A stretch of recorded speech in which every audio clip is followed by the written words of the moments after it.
Good morning students. और MOT की बातें कर ली थी। तूने बहुत सारे डायग्राम भी बनाए होंगे, मुझे नहीं पता तूने बनाया या नहीं बनाया। मेरी अकॉर्डिंग एमओटी कंप्लीट हो चुकी है। अगर तेरे को प्रॉब्लम है तो तू पूछेगा खुद। इंग्लिश मीडियम वाले बच्चों से मैं फिर से अनुरोध करना चाहता हूँ, क्या करना चाहता हूँ, अनुरोध करना चाहता हूँ, आप लोग प्लीज जो मैं काम दे रहा हूँ, जैसे लिंक भेज रहा हूँ, उसको करने की कोशिश करें। और जब वो कंप्लीट हो जाए तो मेरे को तुरंत उसी बाद में बताए कि सर हमने यहाँ तक कंप्लीट कर लिया, तो हम आगे की मैं तेरे को चीज भेजूँ। लेकिन तू करने के बाद में या पता नहीं कर रहा है या नहीं कर रहा, उसके बाद में भी तू मेरे को कुछ नहीं बोल रहा। ठीक है, नेक्स्ट। आज मैं छोटा सा एक टॉपिक डिस्कस करूंगा इसी के अंदर, कोवेलेंट बॉन्ड के अंदर। क्यों मैं डिस्कस कर रहा हूं? हालांकि तेरा क्वेश्चन एमओटी और संकरण, एमओटी डायग्राम और हाइब्रिडाइजेशन से कंप्लीट हो जाएगा तेरा। लेकिन कभी कभार दो टॉपिक ऐसे हैं तुम्हारे इसी सिलेबस में जो छोटे छोटे टॉपिक है, लेकिन उस पर क्वेश्चन पूछ लेता है। जिसमें से जो पहला तेरा टॉपिक है वो है तेरा डायपोल मूवमेंट से रिलेटेड। ठीक है, थोड़ी सी आवाज में प्रॉब्लम रहेगी, ध्यान दीजिएगा। टॉपिक का नाम है, हेडिंग लगा ले, द्विध्रुव आघूर्ण। द्विध्रुव आघूर्ण। तू बुक लेके नहीं आता, इंग्लिश मीडियम वाले बच्चे, फिर से मैं बोल रहा हूं आप लोगों को, आप प्लीज जब आओ कॉलेज में तो बुक लेके आपकी जो प्रॉब्लम है वो पूछे। हाँ, मैं कहीं बिजी रहूं, कैसे भी बिजी रहूं, लेकिन तेरा काम है, तेरे को पूछना है। अंदर आके स्टाफ रूम में आकर, कहीं पे भी आकर तू मेरे से पूछ सकता है कि सर आपने बुक मंगाई थी, अभी तक हमें इसका आंसर नहीं दिया। क्लास में आता हूं तो पहले बुक दो, ताकि पता रहे कि सर मेरे को कुछ काम करना है। पूछते तो हो नहीं, बाद में बोलते हो सर ने ये नहीं बताया। डायपोल मोमेंट, ठीक है। पहली बात तो होती है तेरी डायपोल मूवमेंट होता क्या है। ठीक है, हिंदी मीडियम वाले बच्चे ध्यान से देखिएगा एक बार। द्विध्रुव आघूर्ण होता क्या, ध्यान दे। द्वि परमाणु अणुओं में सहसंयोजी बंध के निर्माण के लिए दो परमाणु एक इलेक्ट्रॉन का साझा करते हैं।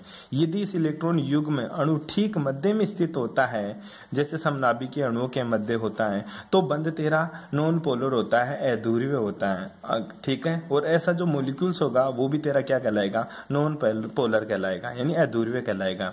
यदि विद्युत आवेश दोनों परमाणुओं पर समान रूप से वितरित रहता है तो।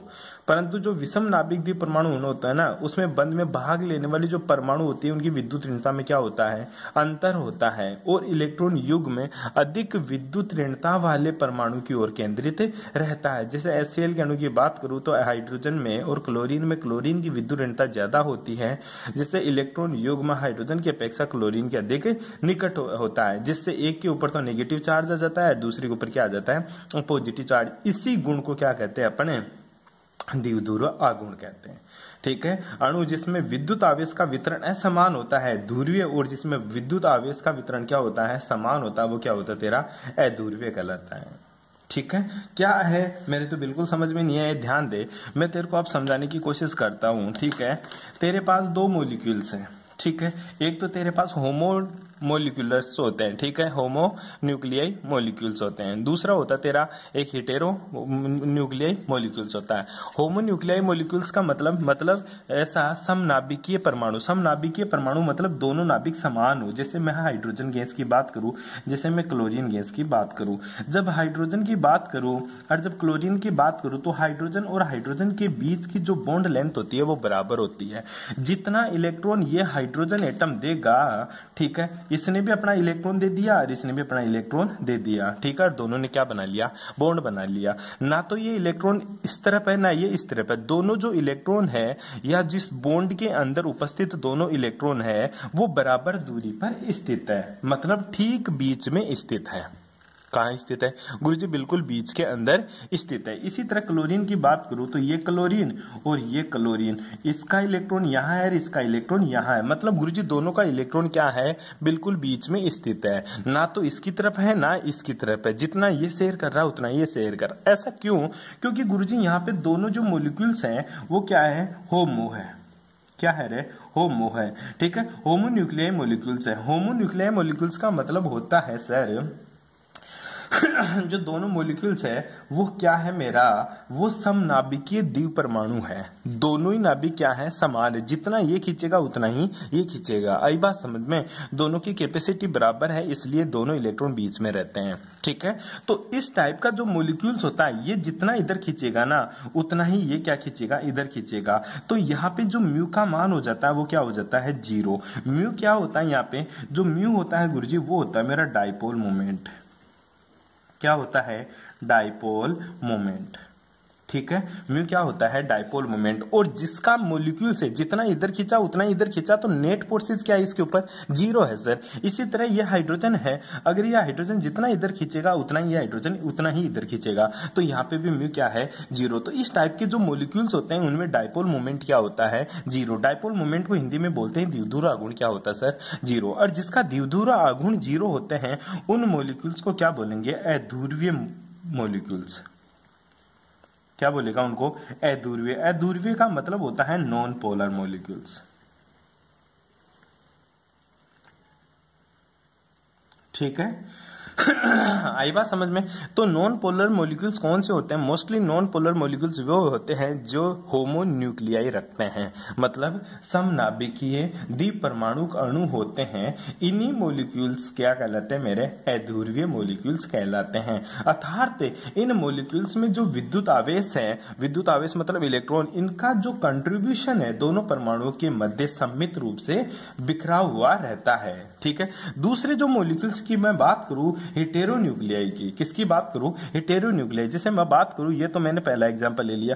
दूसरा एग्जांपल मैं बात करूं गुरुजी, मैं तो ले लेता हूं HCl का मॉलिक्यूल्स। किसका ले लिया, HCl का। तो बात करते हैं HCl की, तो H और Cl के बीच में इस टाइप से गुरुजी बॉन्ड होता है। लेकिन मुझे पता है क्लोरीन की जो विद्युत ऋणता होती है, इलेक्ट्रोनेगेटिविटी ऑफ क्लोरीन, ठीक है, electronegativity of chlorine is greater than electronegativity of hydrogen. ठीक है, क्लोरीन की जो विद्युत ऋणता होती है वो हाइड्रोजन की विद्युत ऋणता से ज्यादा होती है। यही कारण है क्लोरीन की विद्युत ऋणता हाइड्रोजन की विद्युत ऋणता से ज्यादा होती है, इसलिए ये अपना इलेक्ट्रॉन तो पास में रखता ही रखता है, अपना इलेक्ट्रॉन तो इधर देगा ही देगा, हाइड्रोजन के इलेक्ट्रॉन को भी खींचकर अपनी तरफ बिठा लेता है, हाइड्रोजन के इलेक्ट्रॉन को भी खींचकर अपनी तरफ बिठा लेता है। आई बात समझ में, मतलब इसकी विद्युत ऋणता ज्यादा है तो हाइड्रोजन वाले इलेक्ट्रॉन को भी अपनी तरफ खींचकर रखेगा।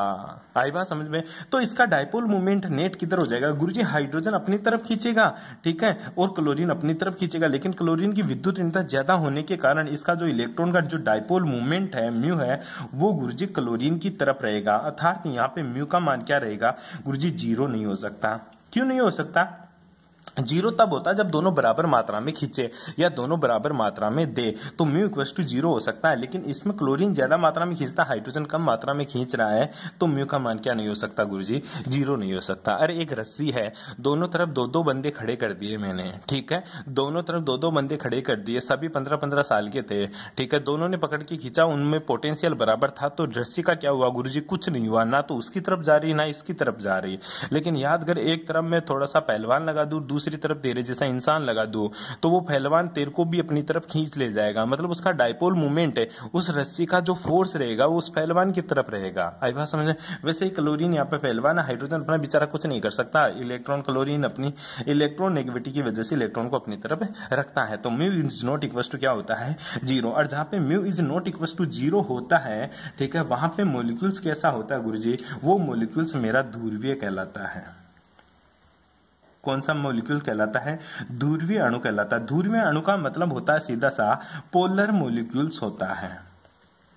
क्या होता है, पोलर मॉलिक्यूल्स होता है। ऐसे मॉलिक्यूल्स को क्या बोलता हूं मैं, इंग्लिश में बोलते हैं पोलर मॉलिक्यूल्स। मैं तेरे से बात करूं तीसरा इसी तरह एग्जांपल्स की, तुझे पता होगा हाइड्रोजन H2O की बात करूं गुरुजी, H2O मेरा पोलर है या नॉन पोलर, H2O मेरा ध्रुवीय होता है या अध्रुवीय होता है।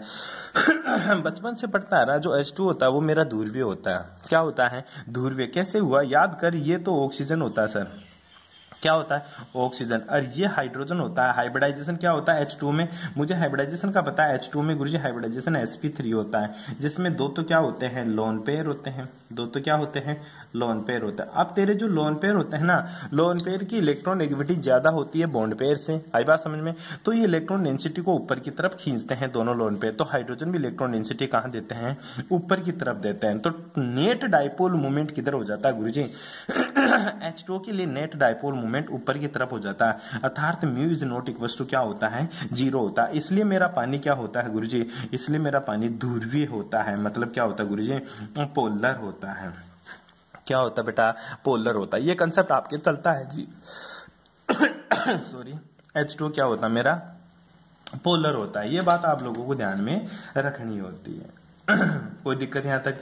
अब जो गुरुजी मेरे को पोलरिटी कैसे निकालूं, कि गुरुजी mu is not equal to 0 बोल रहा है, तो म्यू का मान होगा क्या, ठीक है। तो ध्यान दे, जो म्यू क्या होता है तेरा, डाइपोल मूवमेंट होता है। म्यू क्या होता है तेरा, डाइपोल मूवमेंट। और जो म्यू की वैल्यू होती है वो कैसे निकालता है, म्यू बराबर होता है बेटा जी Q इंटू आर होता है, Q गुणा आर होता है। जहां पे Q क्या होता है, Q तो सर मेरा आवेश होता है। Q तो क्या होता है मेरा आवेश, आवेश मतलब गुरुजी चार्ज होता है। और जो R होती है ना, वो क्या होती है, बॉन्ड लेंथ होती है। क्या होती है, बॉन्ड लेंथ। क्या गुरुजी मेरे से कैलकुलेट करवाएगा, बिल्कुल नहीं करवाएगा। बस तेरे को याद रखना म्यू बराबर क्या होता है, म्यू बराबर होता है Q गुणा Q इंटू आर होता है। और इसकी जो इकाई होती है, अब तुझे पता चार्ज की जो इकाई होती है, म्यू की जो इकाई होगी, ठीक है, म्यू की जो यूनिट होगी, म्यू की यूनिट क्या होगी, सीधी सी बात है।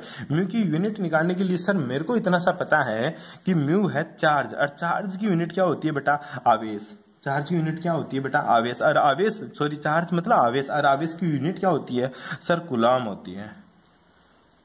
क्या होती है, कूलम होती है, ठीक है। और कूलम और डिस्टेंस, बॉन्ड लेंथ की दूरी किसमें होती है गुरुजी, मीटर में होती है।